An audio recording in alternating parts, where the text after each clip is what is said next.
much. Facebook, for those of you that are joining us via Facebook, family, friends, community, we are so happy that you are tuning in with myself and Dr. V this evening. This is our COVID-19 Q&A slash Master Your Life session. So we're hoping to give you some great tips this evening and to hopefully engage in a really great dialogue. Those of you that are joining us via Facebook, we're going to ask you to do us a favor and stop right now and share this live. Share it to your news feed, share it to your friends and to your colleagues so that we can get the message out to as many people as possible. So again, we want to say thank you so much for joining us. I may have to stop a few times for those that are joining us via Zoom. I will need to change your role to attendee. We're having a little bit of a defect over here on Zoom, so I do apologize for that. So for some of you that are joining us via Zoom, you might be coming up under my name somehow. I will be putting you as an attendee and removing you as a panelist. All right, so let's get started. This is our COVID-19 Q&A slash Master Your Life. This evening, we will be going into some great discussion. The first part of this talk will be about personal work and family tips, and the second part will be about medical tips. We'll be talking about the vaccine, and we'll also be talking about ways to stay safe during COVID. My name is Shanequa. I am the CEO and founder of iRaise With International Corporation. I'm also a current candidate for city council in New York City as a small business owner.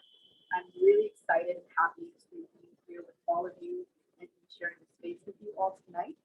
And joined by Dr. V. I'll allow her to introduce herself for 2 minutes, and then we'll jump right in.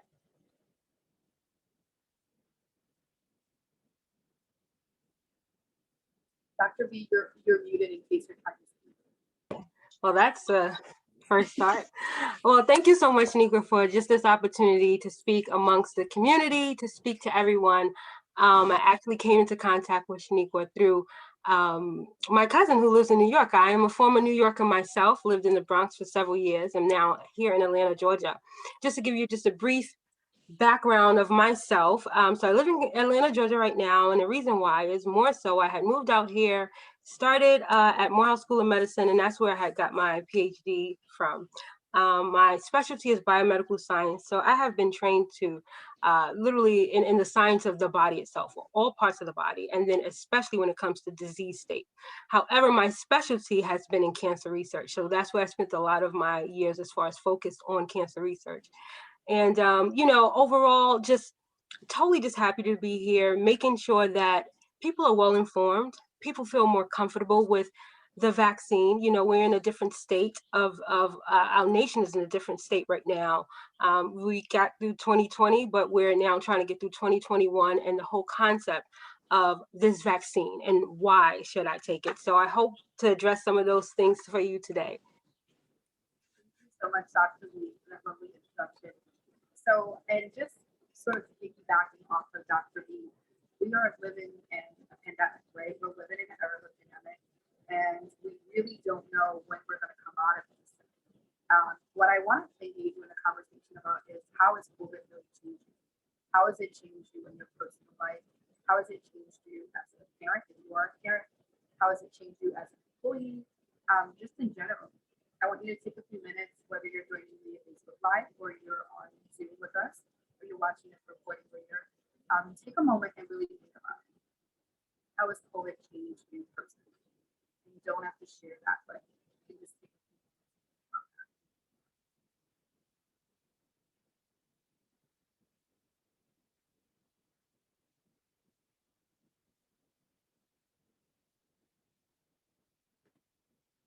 Right. So COVID has really changed our entire world. It has changed the way that we interact with one another. It has changed the way we parent. It has changed the way we work. Many of us are probably working from home. That has its challenges in itself. A lot of us have probably experienced a lot of interruption in our normal schedule and our cycle. A lot of us have experienced interruption in our sleep patterns, dealing with sleeplessness. Many of us have lost loved ones, family members, relatives, siblings. A lot of us have been dealing with secondary trauma and probably haven't even noticed it. A lot of us probably dealing with fear, paranoia, anxiety, social isolation, and working and volunteering while dealing with your own internal issues. So as you can see, it's changed. COVID has changed us in so many different ways. So what does that mean, and like how do we adjust to that? So one of the things I want to talk about is really self-care, and I know that we probably hear this a lot, right? Like, oh yeah, self-care, it's important, but how do you really embrace that in your own life, and how do you take on self-care? How do you include it as a part of your life? Number one, you have to make it a part of your daily routine. So if you're thinking about self-care as an extra thing to do, you're probably not going to get to do it, especially with all the different demands of what you're already dealing with. But if you put self-care as a part of your daily routine, as a part of something that you do every single day, it becomes more natural. Self-care is important for your health, not just your mental health, but your physical health. If you're wearing your body out or you're wearing your body down, how are you going to be your best self, right? It's almost impossible. So you have to really think about ways to include it in your schedule. Whether that is in the morning you wake up, and maybe you just take a few minutes before you jump into work to regroup and regain yourself. Take moments to meditate, to pray, to include meditation a part of your daily schedule. If you are working from home, you should not be on the computer continuously for hours without taking breaks. It is not good for your health or your mental health. So some of the things that you may want to think about as a part of your self-help, your self-care, is to take moments to move away from the computer and away from your phone, away from social media. And now we're living on social media. We're spending so much time and hours, countless hours on social media. You want to take moments to pull away from that, right? Take moments to talk to your family members. Take moments to talk to your children, talk to your spouse or to your partner or your significant other. Some other things that you want to think about as it relates to self-care is you want to think about ways to really spend time with your family. And this is going into really family tips. Set aside time if you're a parent, set aside time to sit with your kids. One of the things that I try to practice, I don't always get it right, is during meal times, I will put my phone and my computer away. That is a great way to engage your children or engage with your family. Put away that phone, put away your computer when you're having meals, when you're eating lunch or breakfast or dinner. Ask your kids about their day. Ask your spouse how they're doing, how was their sleep. These are very basic tips, but they can really make a huge difference with your mental health. Another thing that you can do as a part of self-care and also with some family tips is to monitor your own stress levels.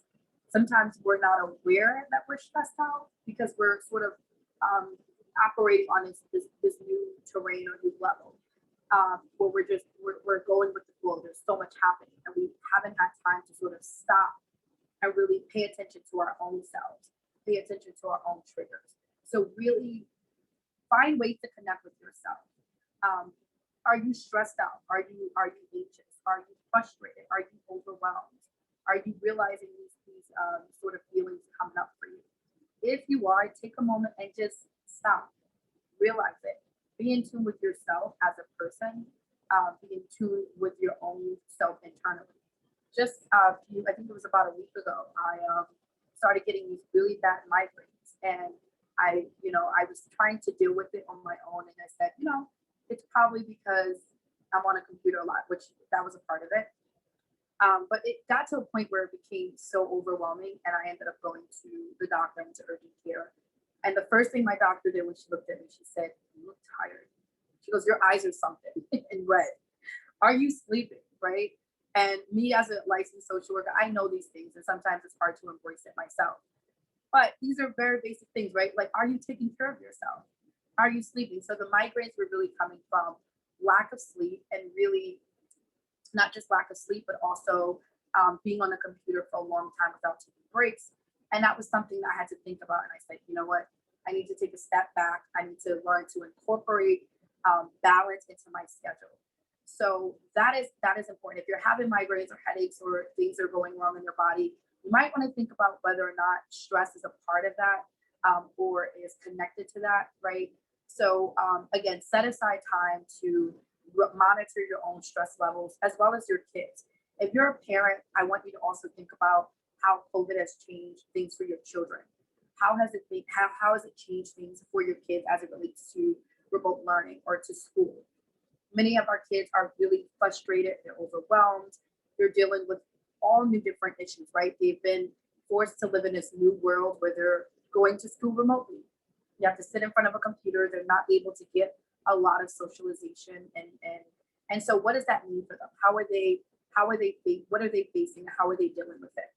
Are you monitoring your kids' stress levels? Do you know how they're adjusting to the new normal, right? Engage them in conversations, talk to them, right? They'll tell you. And another thing that you can do is you can talk to them about how you're feeling and how you're dealing with COVID, and how you're adjusting to the new normal as well. Some other things are to find time to spend time with your family.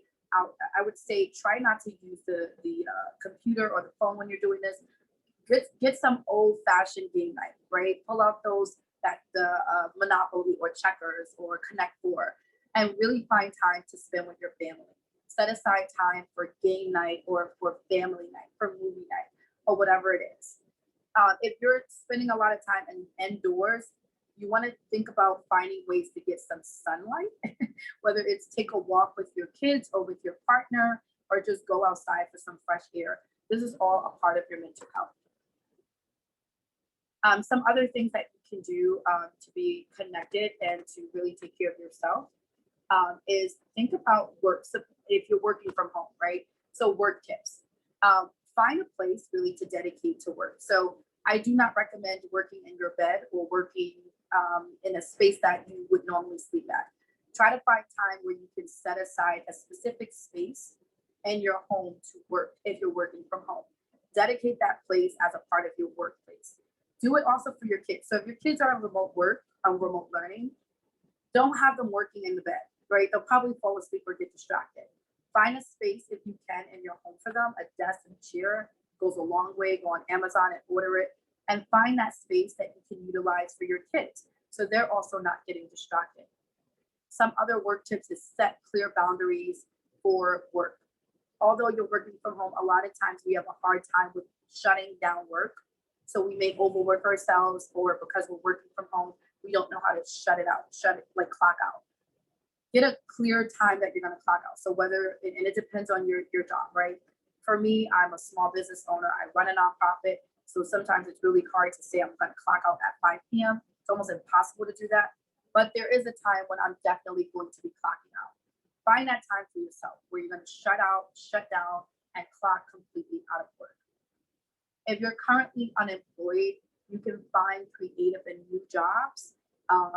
While you're unemployed, think about some new skills that you might want to gain. Try not to be idle.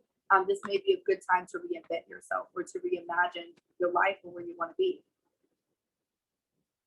On the topic of reimagine, I also want you to think about and understand how the world has changed for you. If you are a business owner, you want to think about something like new opportunities for new services, new initiatives that you might want to start as being a small business owner during COVID. Think about how it's changed for your clients. What are some new ways that you might want to communicate with your clients, right? So these are ways that you can reimagine yourself as a business owner. If you are a professional, no matter what field or discipline that you're in, you might want to think about how has your industry changed? Are you on top of these changes? Are you kept abreast to the changes of your industry? Parents, again, I said this already, but I'm going to stress it and drill this. How has the world changed for your children? What new problems are your kids facing? As a small business owner and as someone that works in the nonprofit field, I've noticed that a lot of our kids are facing anxiety. They're dealing with depression. They're very anxious. They may have a hard time with sitting still. They're very distracted. They're addicted to games and the computer. They're addicted to being online. You really want to be aware of these changes, right? And find ways to really adjust their schedule. Also understand the new pressures. If you're, pastors or those that are working in ministry, you want to also think about ways that the congregation, new problems that they're facing, new things that they're dealing with, new pressures that might be arising for them. And think about ways that you can really find ways to incorporate meeting the needs of your congregation if you're a pastor. So it's 7:14. We're a little early. Wow, this is great. So these are just some tips that I have for you. What you can also do is think about personally what are some improvements that you want to make in your life. And these are really great. This is great for you to do. Like set aside time and think about what are personal improvements that you want to set for yourself.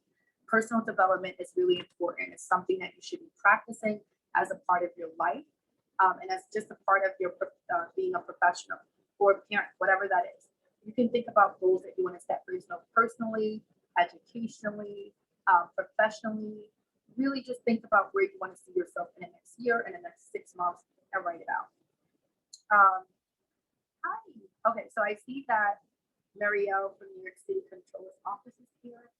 Marielle, I'm going to see how I can bring you on as a panelist so we can have you come in and say a few words from the Comptroller's office. Thank you all for being with me.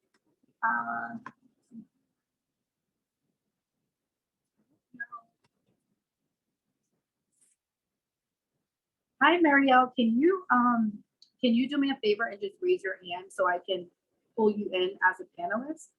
Because it's hard to. All right. Here we are. So in closing this part, and then I'll allow Marielle from the Comptroller's office to have a few moments to speak about the work that New York City Comptroller is doing. But to close out this part of leveling up and reinventing yourself is another tip that I have for you is find times to volunteer, right? Volunteering is really powerful and it's obviously very essential, especially in our day and age when a lot of nonprofits, faith-based organizations could really use the help. Seek volunteer opportunities in your local community. Volunteering actually helps to counteract the effects of stress and anger and anxiety. It also helps to combat depression. It helps to build up your mood, make you happier, and it increases self-esteem. It also provides a sense of purpose. So find times to volunteering because it really helps.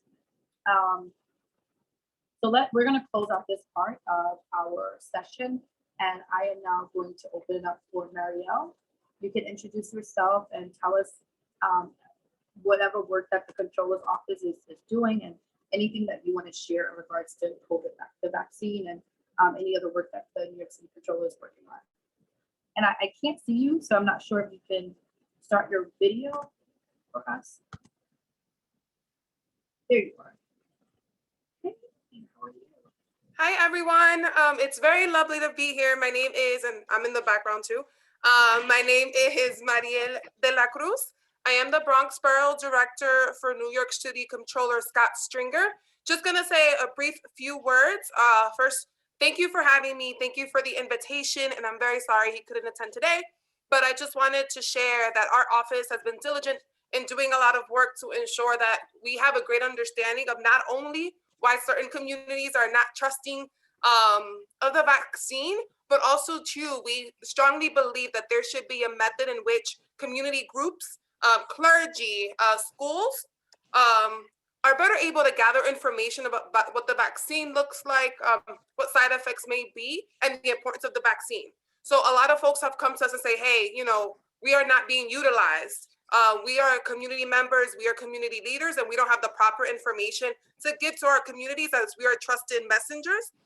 So our office has done work, and to take a step back, the Comptroller, part of his role is to write recommendations on how to improve the lives of New Yorkers. So and that would be, when it comes to things that run with the city. So one of the things that we suggested is to ensure that we understand who is getting the vaccine. So I know that some of the work was done before recent updates. Another thing is we want to make sure that the folks that are trusted messengers have an opportunity to participate. A lot of the concerns that we also heard were that folks didn't have access to the vaccine because of distance or location. So another concern or another thing that the comptroller wanted to do was to ensure that we had viable sites where communities of color and people that have a hard time navigating the MTA, let it be because they're far, they're not near any transportation, or they're a person that does not have the ability to take the train or the bus, to have that chance to be able to be a part of that conversation. So I think a lot of what our office has pushed upon is to ensure that we have accurate information on where the need is, and I think that's been clear. And then some districts of the Bronx have had one of the highest numbers in the city when it comes to COVID. But I think it's also too, we need to make sure that the proper information is out there, that we could debunk theories of things that may not actually be true by things that folks just read. I know that it's really difficult right now because there's so much information going on and people don't have the necessary opportunity to digest. And maybe where the information is going is not where the need of that education is. So how are we empowering the community to make sure that that information is present and available so that people can look it up or can have that discussion? A lot of the work that we've also been doing during COVID, which I think was part of the question, is as the community arm, we were trying to see what the issues and what the concerns were. And a lot of things that we heard were about educators, about students not having the proper devices, but also too of students dealing with trauma, trauma within like their homes and trauma in general, because kids are dealing with a lot. And I know that you mentioned it, Ms. Moore, of how difficult it can be for a child. It's hard for me as an adult to digest that information. I can't imagine what that looks like for a child that may have lost a family member or may have seen a change in structure because they don't have the people or they don't have the support systems that they're used to. I think so. A lot of what we're thinking is more of how do we plan better with the community that exists? We already have leaders that are not elected representatives, that are folks that are in the community day in and day out. I know plenty of people, some of them elderly, that were out since day one of COVID because they felt that there was no support there. So how can we lessen that? Understanding where the communities are hardest hit and making sure that the resources are within the community to ensure that we have as much information as we need, but also too to just say, hey, like this is what the issue is. This is a way to combat it, and respecting that people may have concerns of the vaccine because of historical context, right? So I think it's just more of how are we communicating with the community? How are we using the people that we already have? And how are we making sure that the city and the state are working together to make things happen? So that's a brief overview, a little of what our office has done. We've done, and I'm sorry, I came in a little late. Our office has done a lot of work during COVID in support of students, especially homeless students that may not have Wi-Fi, or people that live in dead zones that may not have the Wi-Fi necessary. In this space, we wanted to share that elected official offices all over the Bronx have been super helpful in getting folks devices. We also make it a point to sit in different committees or to sit on different meetings to ensure that, hey, we do have that connection to the DOE. So if there's any way that our office can ever be helpful in getting any kind of information, that people do reach out to us, because that is what I'm here for. And that is what we're here for, to support community organizations that either may not have the information or may not be able to navigate, or just need an extra push, right? It's always good to have people advocating on different points and different ends to making sure that we have all of the information that we need. And I keep repeating that because that is a concern. I've heard a lot of the same things that are incorrect in different meetings, right? So we wanted to just make sure, like, how are we communicating? How are we as an office being a connector to ensure that people have what they need? And honestly, it just has been the difficulty in attaining the vaccine, but also to the lack of information. So our office also put a push, because I know that I happen to live in Washington Heights. We had a site that a lot of folks from out of the city were coming in and using, and we were part of that fight to say that is unacceptable, because the Washington Heights also has very high numbers of COVID, and we wanted to make sure that people are getting the resources where they can utilize them. And I can add things in between. I'll be here for a little bit, and I will put my information on the chat for people if they have questions for me or what our office is specifically doing. I will also add some of the reports regarding the vaccine that our office has shared. But I'll be here for a bit. Thank you, Maria. Thank you. I have a question before you mute. Can you tell us whether there are any specific requests for proposals or other opportunities for nonprofits or churches to partner with the city with really changing the narrative around the vaccine? I think there are plenty of community conversations that have continued to occur. I know that I've connected some community groups to specific hospitals, because I know that what's been happening a lot now is that community groups, different nonprofits have been working with specific hospitals or with the city or with the state. And that's part of the issue, that there's things happening in different places. In which we connected them so that they can be one of those folks that say, hey, you're part of our nonprofit. We just wanted to make sure that you have access to the vaccine. And that's a way that I've seen people come together to be able to connect their community members, especially those that are not good on the internet. I'm great at the internet, and I did not have fun trying to get a vaccine 3 hours later. Not everyone has the time or the opportunity to do that. So that is one of the ways that we're helping connect folks and say, hey, my church is interested, and I'll try to see who I can navigate in order to have that conversation with you. But I know I've been able to do it successfully. I'm sure I can't do it for everyone, but part of my role is to connect people to either the mayor's office if there's someone specifically that they need to talk to, or to a specific hospital, and try to facilitate that discussion. Thank you so much, Mariel. I'm sure there'll be probably questions for you later on. If you can hang on, it'd be great. Thank you so much for that. And it's great to hear that the Comptroller's office has been very integral in getting this information out to our communities. As you mentioned, Mariel, it's historically and traditionally, there's a lot of mistrust when it comes to the vaccine, especially in minority communities where there's just been a lot of oppression. And so we're hoping to be able to kind of talk about that a little more with Dr. V here.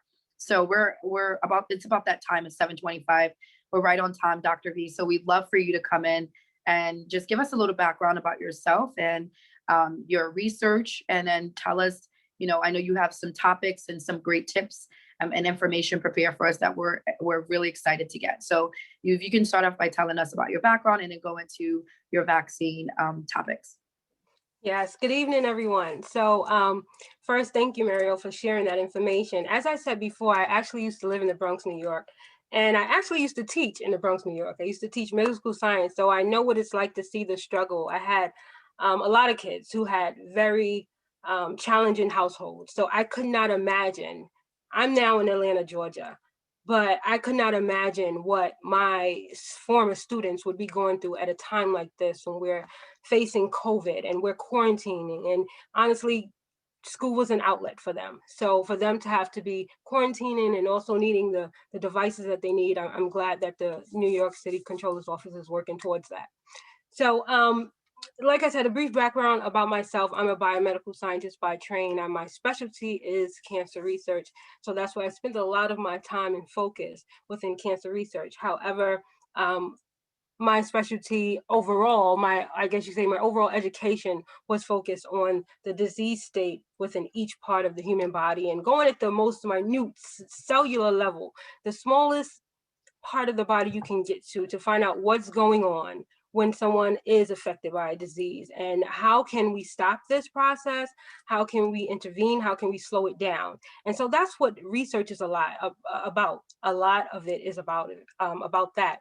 And biomedical scientists specifically, those are the things that they really focus on.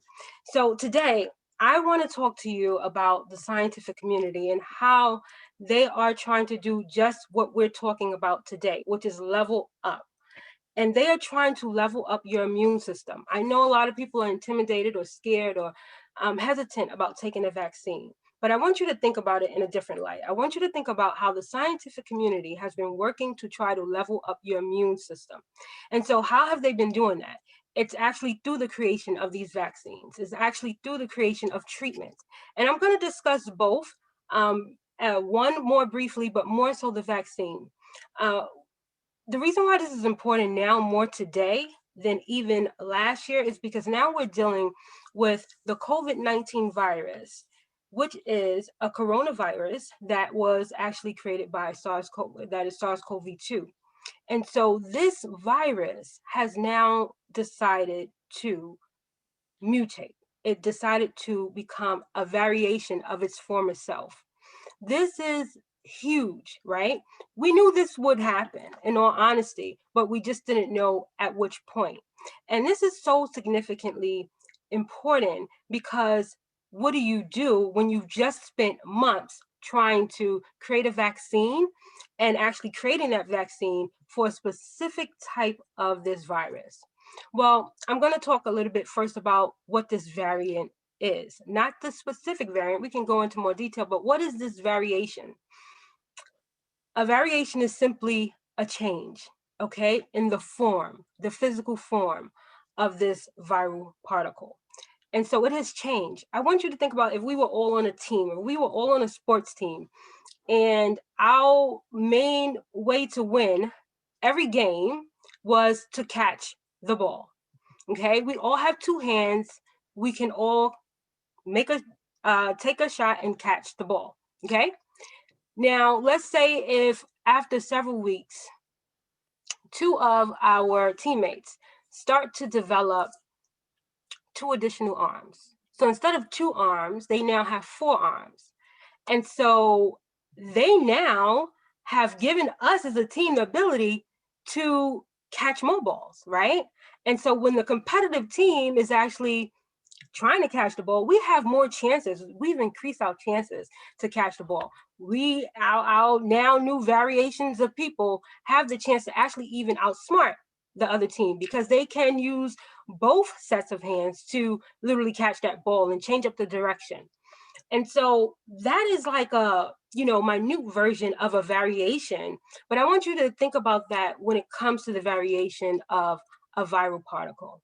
And so this virus has now mutated. It has now changed its physical form in order to do something. This something we are still discovering, but some of the things that we are predicting that it's trying to do, of course, is outsmart, right? This is what viruses do. They try to outsmart the immune system. They try to outsmart treatments, and they start to morph basically into different forms, change part of its physical form in order to do that. Now, it's believed that maybe it's doing this because it wants to now make sure it for sure enters our human cells once it's in the body. Maybe it's doing it because it just wants to have the ability to create more viral particles. So we call that increasing the viral load. Either way, whatever the reason is, this is bad. So we are now in a state where we are chasing variants of this particular virus. So, like I said, a lot of the fear comes in that from, okay, well, there wasn't a lot of research done over a long period of time, which does make sense. But I do want you to know that from day one, scientists have been at the bench finding out about this virus. Scientists have been at the bench finding out about this virus. When the virus first hit last year, what we saw on TV is we saw a lot of rushing, to the hospitals. We saw people set up in the hospitals. We saw, physicians at work, and definitely a big kudos, shout out, and just praise to our physicians who are out there, and our nurses aides. Like, these people, what they have been doing from day one is amazing. We've seen that on TV. But what we have not seen is, once again, those biomedical scientists who are at the bench, who are literally there, working countless hours to figure out what this virus is, predict what may happen as far as and how it may conduct itself, right? Not just today, but tomorrow and next month and next year, okay? And then also, how can we stop it? And so I consider the biomedical scientists as the doctors we don't see, because their specialty is medical science. And they have to find out what is going on in this human body that's allowing this disease to progress. So I want you to first feel more comfortable with the fact that this is not new. Like, the science itself of what's happening is not new. The key factor in the vaccine, you probably heard it on TV, is called messenger RNA. mRNA, they probably just said RNA. We identify it as messenger RNA. It has a longer name, ribonucleic acid, but it's mRNA. It does exactly what that M is for. It is the messenger. And so that's the key component within this vaccine. It is a message that is actually being sent to your cells in order to initiate the production of antibodies, okay? To initiate the production of the very thing that your immune system needs in order to defeat this virus. And I'm gonna go more into that in a bit. But I want you to first feel comfortable with the action, the purpose of this key molecule in this vaccine. Provide a message, okay? Not to necessarily be morph into anything in and of itself, but provide a message so your body can produce this protein, these antibody proteins. So antibodies, you've probably heard this a lot, okay? I have the antibodies, she doesn't have the antibodies, I want an antibody test. Antibodies, what are these? These are proteins. They are protective proteins. These are not new, right? These are not new in science. Oh, and I want to say one more thing about the mRNA. The mRNA, messenger RNA, has been studied for years in relation to other diseases.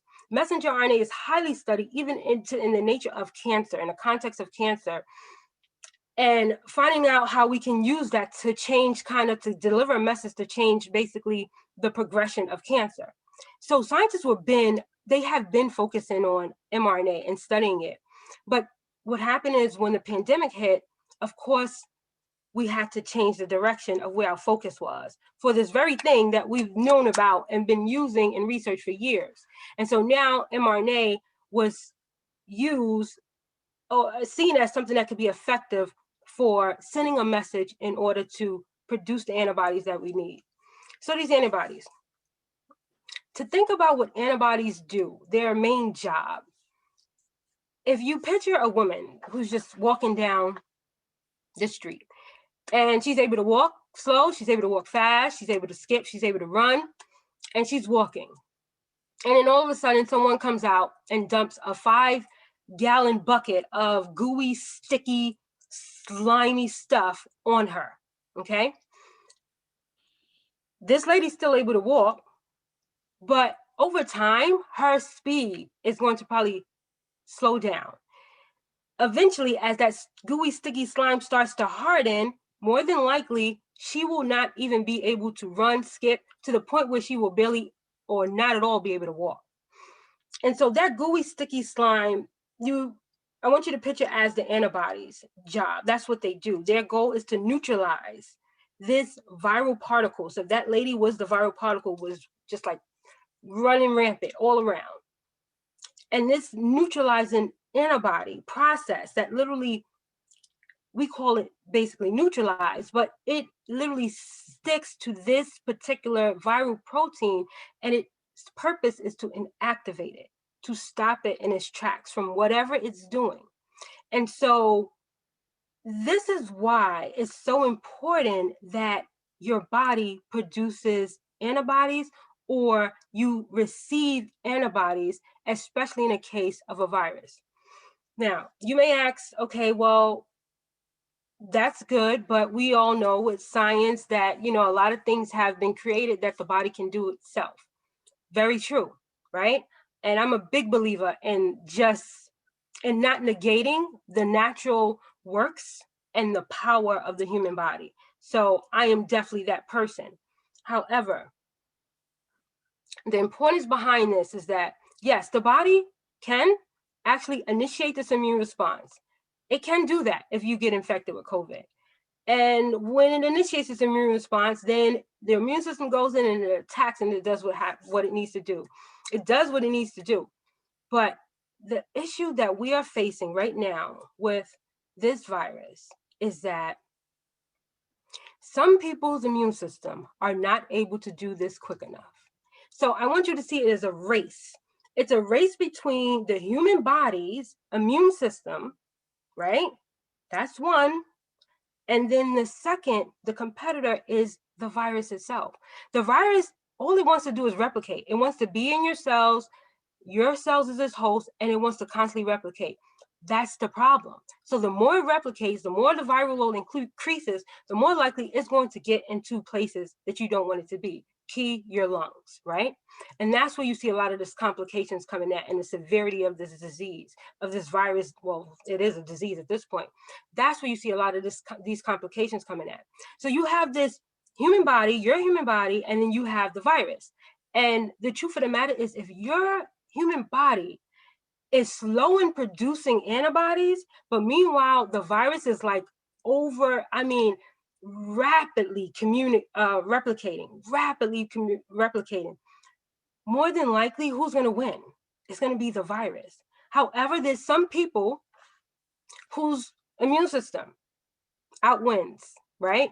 It produces the antibodies, they recover, they feel better. The virus was literally neutralized, inactive, we're better now. But you don't know who that person will be. And that's the situation that we're dealing with. And this is the key reason why vaccination is more important than ever.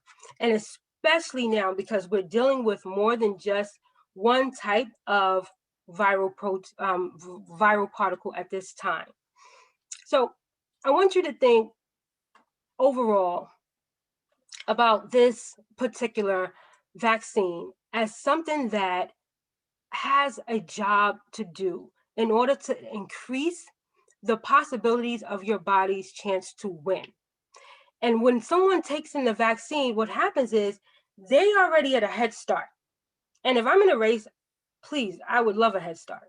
So your body's in a position of being at a head start. So if you are infected with COVID, at the end of the day, your body's antibodies that are now, yes, artificially created through a vaccine, they're now waiting and ready to win the race, which gives you more chances of recovering from COVID, more chances of not suffering from severe side effects or symptoms and progressing to the state that we see unfortunately happen to so many who are on mechanical ventilation right now or who have lost their lives. And so if you have any doubts about just the vaccine itself, just ask yourself, am I willing to give my body a head start? Now you may say, still don't trust the vaccine that much. You can take the chance, and that's to no fear. I'm not putting out fear. You can take the chance and not take the vaccine and see how your body does. But just know that in the state of emergency that we're in today, it is a chance.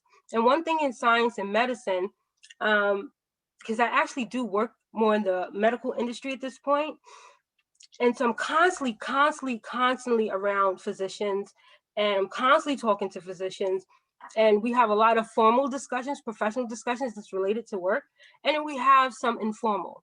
And believe it or not, there's something called, we say where if the benefits outweigh the risk, then you need to highly consider this. We know everything is not perfect. We know there are risks. However, if the benefits of literally getting past this particular virus that is taking lives and not taking this chance of seeing how your immune system does, if it outweighs the risk, then it's worth the chance to take. So I want to just switch it to the treatments, because I want to briefly just talk about treatment, because now we have in case you're not aware, we now have awareness that there's a treatment that even former guy who used to be in office actually was given. And so this was created by Regeneron. And so Regeneron has created this antibody cocktail. Once again, antibodies, the key to really defeating this virus. It's an antibody cocktail. It's a potent form, very concentrated form of antibodies. And what happens is most people are able to get treatment already have to be infected. However, they have to be within a window of time. Okay, if they're at a severe state, they're not going to probably fit. They won't fit the criteria. But desperate measures have been taken in a desperate time. So I would never say never, but this is designed for people who are more so at that early, no more than mid-stage who've been infected by the virus. And so with this antibody cocktail, this is important because you can now give your body literally kind of a false immune system, right? Boost. because you've been injected with all these antibodies, right? Before with the vaccine, your body had to create the antibodies using that message. Now you've been induced with a concentrated form of these antibodies. So it is immediate, it is fast. It is what you give when you want somebody to recover and you need these viral particles to really like be totally defeated and inactivated. And so that's the treatment that's out there. There's infusions that's starting to be given now at hospitals. I have one of my good friends is actually a registered nurse. She's one of the people, one of the first sets of hospital institutions over here that I know of that's giving infusions. So the last thing I just want to close with when it comes to how the scientific community is trying to level up your immune system is something called herd immunity, HERD. So you probably heard this term before. Herd immunity is basically when the goal is to try to get your immune system to now become, well, your body to become immune to the infectious disease. And so how can you do that? How does herd immunity happen? It happens through vaccinations. It happens through vaccinating the population. It happens through the population always also having gotten COVID themselves. And now both groups have the antibodies. So now when you have all of this herd immunity, you have less possibilities for just constant like constantly infecting other people and the virus being transmitted around to other populations, other communities, and other places. So the goal is for the country is to get at least 80% herd immunity. We are ways behind, but that's the goal. Of course, we just started with the vaccines. And I just want to close with a couple of the things that I had wrote down. And once again, I just want to thank Shanequa for this opportunity because, you know, with this being about leveling up, you know, we're all probably familiar with the initial introduction of the virus, COVID, and all the things, and we're probably getting tired of hearing about it. But for those of you who joined the call, I'm glad you did, because that shows that you're still willing to know more and to educate yourself and to level up. But a couple of things which she mentioned with leveling up mentally that I wrote down is leveling up mentally also involves you leveling up in a way where you don't feel so overwhelmed by all of this information. Sometimes you do need to cut off the TV or not join every webinar, but a lot of times it's good to do that. And I would say the more times you get to be part of discussions, that's even more beneficial than just watching news all day. Okay. And another way to level up mentally is just to reduce the complaints. I know it's easy. I can find myself in there like, oh my gosh, I can't wait till this is over. Oh, I just want to do. But if we want to level up mentally, we got to reduce the complaints. We already know the situation we're in now. And to not be in that situation anymore, we need to basically level up in that way. Level up in self-care. If you've been affected by, or if you end up being infected by the virus, please make sure that you know there's a self-care process involved. Please make sure that you are moving as much as you can. Be mindful of your oxygen, okay, or your breathing rates, but move as much as you can. This is not a time to just stay in the bed. Please make sure you're drinking a lot of water. Make sure you are looking to see what natural supplements, vitamin D, C, zinc, what supplements may be good to even give your body a better, your immune system better support. And teach your kids the new normal. That's part of self-care in your household. Teach them the new normal. We know things have changed, but it's a new normal now. We're a year in. We really kind of know what the new normal is. It's unfortunate that they have to experience life a different way than we did when we were kids at this moment, but it is the new normal at this point. And no, we don't know when it's going to be better, but we're hoping that it gets better. And the last thing I was going to say is level up in your safety. Okay, so make sure, of course, you are still washing your hands. Don't get tired of washing your hands. Don't get tired of wearing your mask. It is tiring, but don't get tired to the point where it affects you as far as your actions of not wanting to do it or not doing it at all. The community prevalence is still high. And so if you've been infected by COVID and you're like, okay, I'm done, 14 days, I'm free, please know there's something called viral clearance. And even though you have seen recommendations after 14 days, you're done with your quarantine, please know that unless you got tested again after those 14 days and it came back negative, there may be still some weakened viral particles remaining in your system, which means you are a huge watch person without you even knowing of infecting others, right? Transmitting this virus into other places and to other people that you probably love, you probably like, you probably work with, and you want to keep protected.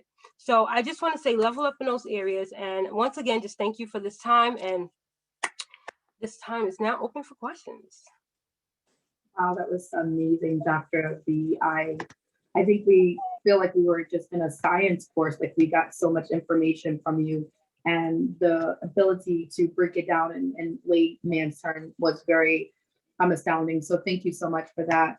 I don't know if there were questions that came in already. So what I'm gonna do is I'm gonna check the Q&A and see if anyone put any questions in. So far, there are no questions coming through. We're gonna open it up for questions. We have about 11 more minutes, but while you're thinking about the questions that you want to ask, I'm actually going to, Dr. V, I know that we talked about some questions that actually came in from my sister, Chanel Moore, and that was the questions that I sent over to you. So I do want to take time out to ask those questions while we're waiting for questions to come in. I guess, well, the first one would be Dr. V. Do you want me to pull those up, Shanequa? Because I know you said you just have the questions too. Yeah, feel free to pull them up. I think you the first one would be how many Black people or people of color was the vaccine tested on? I guess that's one of the questions that came from someone prior to the webinar. It's how many people of color has this vaccine been tested on? All right, okay, so the first one is what are the nanoparticles inside of the vaccine? So good question. So there's this, when people hear nano, they think of nanotechnology, and they think of like these little robots that are actually created in the tech world. So, and they think that this is going to modify and literally kind of change the way your body operates. And so don't take anything that has a nanoparticle attached to it, because nanoparticles are what are attached to the message, right? So this messenger RNA. These nanoparticles that we're referring to in the biological terms, though, first, nano is a prefix that means small. So nanotechnology is different, right? So the small versions of technical devices or something that they're using to manipulate. This is not that situation. These are basically nanoparticles, of these small, very minute particles. And what they're used for in science, a lot of times in research, is to coat the vaccine. I mean, not coat the vaccine, coat the particle that's supposed to be delivered, or the molecule that's supposed to be delivered, like this messenger RNA, in order for it to be delivered to its right target, and then also to make sure that it gets into the right cells, okay? And so it's more of a delivery mechanism in the biological sense. So great question, because of course that can get confusing. And then the second one you sent me, how many Black people did they test this vaccine on? So great question. So let's start with the Pfizer study. The Pfizer study is the most, I guess you could say, significant study right now out here. It's one of the first companies that have released their vaccine. So they've had about 46,000 people in that participant group. Now, out of that 46,000, 10% were people of color, and those were considered Black and Hispanic. So not even differentiating the two, it was Black and Hispanic, very low numbers. One of the things we deal with right now in research is the fact that there's low recruitment of people of color in these studies. Now, there's many reasons why. Some of it is systemic racism. Some of it is also just a lack of, and when I say systemic racism, I mean really going into our communities and finding out who would like to participate in these studies. However, part of that is it has to be managed very well, because some people can get carried away with that.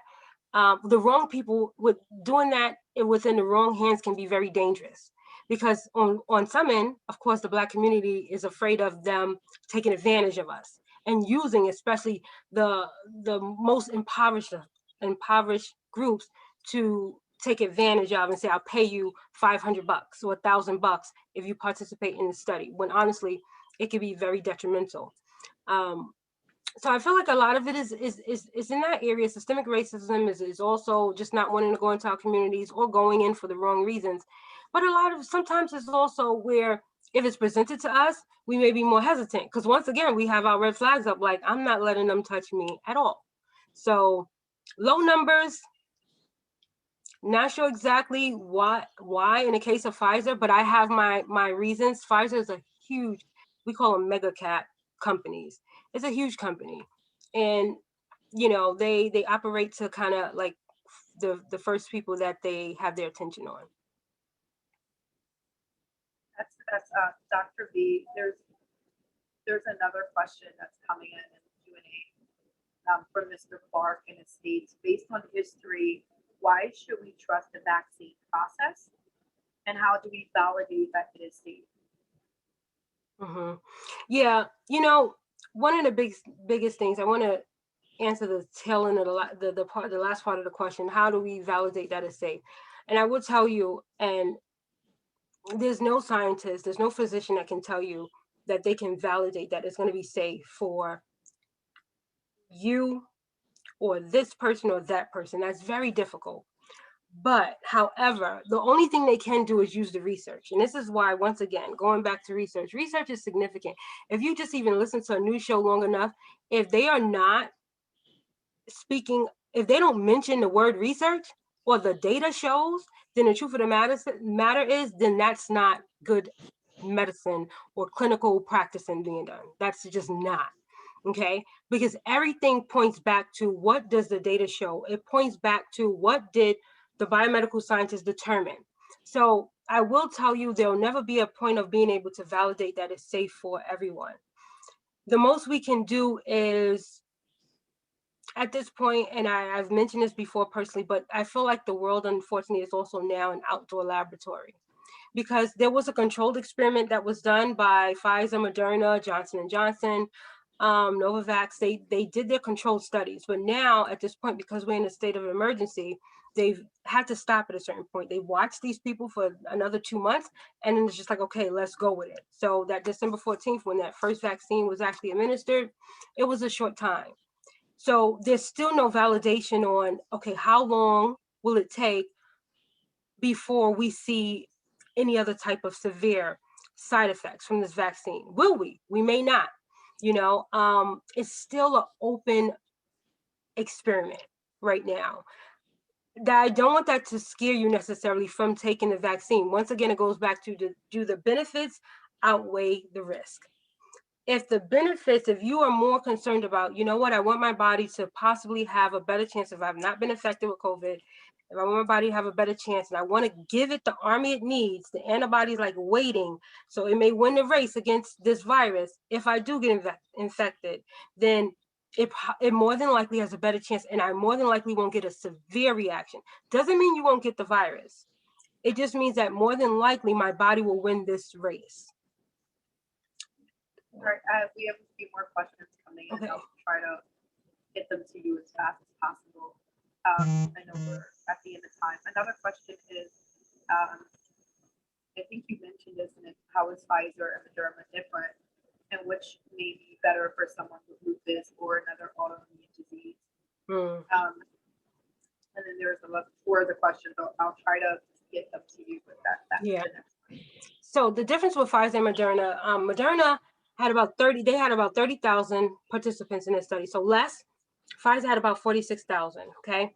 Moderna, it was 1% difference. Moderna had 1% less effectiveness of someone getting severely affected by the virus. So the differences there are, if you look at the numbers, it seems like a big difference, and it could be 16,000 people versus, but the 1% effectiveness, both for 2 doses. They're very similar right now. They both use the mRNA, right? The messenger RNA to literally help to protect, well, to make that, those antibodies to protect the person. I can go into the other Johnson & Johnson. Please be on the lookout for this vaccine. It is coming out. It is 1 dose. It is differently made up. It is not the messenger RNA particle. It is different. It's not necessarily something to be scared about, but you do need to be educated about it. Definitely need a follow-up after this. Another question coming in from Lacey. What is the importance of vaccinating people that are undergoing cancer managed care? And has there been any positive results for this population? Okay, the last part had cut out a little bit, but I think what it was the importance for people basically like who have cancer and the other person that mentioned lupus. Yeah, so I think the biggest things when you have these pre-existing conditions and these are the top of the line. We feel like you are risky population conditions. Okay, so in general, we have to treat or consider the treatment totally differently at this point. Being in a state of this pandemic doesn't necessarily stop the fact that, okay, well, we don't think or recommend that these people should take the vaccine, but please note that with your immune system actually being already severely compromised, so someone who has lupus and their immune system is already in a point of attacking, other organs, other tissues in your body, you're already at a state of like a dysfunctional immune system. For cancer, your immune system, more than likely, if you've just been infected, your immune system itself is probably not that strong because you wouldn't have had cancer that was detectable at this point. And so all in all, in both situations, these people have very compromised, very weakened immune systems. And so the key would be to build that immune system back up. There's not much time necessarily to do that, but there are also other natural ways that you can do that in your own hands if you feel like you don't want to do that initially with the vaccine. But that is much more of a complicated situation. I would definitely say talk to your physician and don't be afraid to ask tons of questions and let them back it up with research. So they practice, but they also have the obligation to know what's going on with the research. So ask them. And that's a great closing question that's coming in from Facebook Live, and that's, are there any vitamins that you recommend that we can take to build up our immune system? Yeah. So Awesome. Were there any particular vitamins that you recommend, Dr. B? Yeah, so vitamin D, vitamin C, and zinc are really great to have. Vitamin D, the thing is with vitamin D is consistency. So if you start taking it, keep taking it. You can even ask them during your next physical, your doctor give you your vitamin D levels? And vitamin D is unique because it has a way of getting into, once it's broken down, it has a way of getting into the cells and literally influencing messages like messenger RNA, right? It influences messages and helps your body to make proteins that are beneficial to your immune system. But the key is you can't start taking it like 2 weeks ago and feel like, my immune system is strong. So, but those are the three I would say: vitamin C, vitamin D, zinc, all really great supplements to start boosting your immune system. Another one is chlorella. Is not talked about a lot. CHLORELLA. It is amazing. Its effects, as far as there's research out there. Don't let people tell you there's no natural, research being done. It is. They're not usually in the control of Western medicine people, which unfortunately I'm, one of the Western medicine trained academically, but there's a lot of research being done. So if you can get in contact and go to naturopathic seminars or webinars, please do so also at this state too, because they have a lot of good information for you. That's amazing. Thank you so much. We're at the end. So I just want to say thank you so much, Dr. B, for for joining us this evening and for sharing with us your expertise and your wisdom and your tips and your advice. Remember, everyone, that this is your season to level up. So we started out with talking about ways to level up personally and with our family, and we ended it with some leveling up tips with vaccine. So Dr. B, if you want to leave your contact information for people to follow up with you, you can do that. I'll also try to share the list of vitamins that Dr. B recommended, as well as the different vaccines that we should be looking out for so that we can continue staying informed and educated. Let's continue spreading this message. I know that, again, we all feel different ways about the vaccine. Some of us are afraid, some of us don't feel like we can trust it, but we have to continue having these conversations so that we can continue raising awareness within our communities. It's very essential. So everyone, please continue staying safe. Thank you again so much for joining us this evening. And for those that are watching through Facebook Live, thank you so much. Continue sharing it. Thank you to New York City Comptroller Office for joining us. Thank you, Marielle, for that presentation. We appreciate it. And thank you all for joining us. We'll also be sending out the recording to everyone, so everyone will get a copy of this recording. And again, have a great evening, everyone. Thank you so much. God bless you all. Bye.